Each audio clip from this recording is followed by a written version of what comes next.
चंद्रग्रहणावेळी अशी घ्या काळजी. चंद्रग्रहणाच्या वेळी चंद्राची किरणे अपवित्र होतात. त्यामुळे गरोदर महिलांनी चुकूनही चंद्रग्रहण पाहू नये आणि घराबाहेरही जाऊ नये.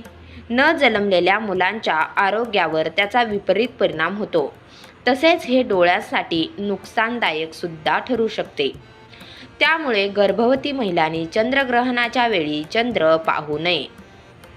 या वस्तूंपासून तुम्हाला दूर राहावे. त्यामध्ये चंद्रग्रहणाच्या वेळी गर्भवती महिलांनी कात्री, सुरी, सुई इत्यादी धारदार वस्तूपासून दूर राहावे. यासोबतच पोटावर गेरू लावावे. अनेक महिला यावेळी विणकाम करतात. हे योग्य नाही. गर्भवती महिलांनी हा नियम पाळलाच पाहिजे. चंद्रग्रहणादरम्यान गर्भवती महिलांनी हा नियम पाळावा. गरोदर महिलांनी चंद्रग्रहणाच्या वेळी खाणे आणि स्वयंपाक करणे टाळावे.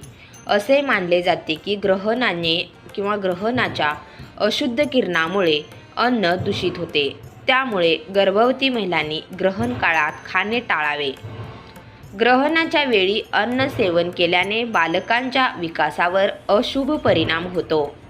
यासोबतच जर तुम्ही अन्न शिजवले असेल तर त्यात तुळशीचे पान टाका, जेणेकरून ग्रहण काळातही अन्न शुद्ध राहते.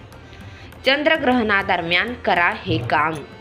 गर्भवती महिलांनी चंद्रग्रहणाच्या वेळी मंत्रांचा उच्चार, हनुमान चालीसा किंवा धार्मिक पुस्तकांचे पठण करावे. यावेळी हवन करणे देखील शुभ राहील. दान ग्रहण काळात किंवा ग्रहणानंतर अवश्य करावे. असे केल्याने आई आणि बाळाला चांगला विकास होतो किंवा बाळाचा सुद्धा चांगला विकास होतो आणि त्याचं आरोग्यसुद्धा चांगलं राहतं.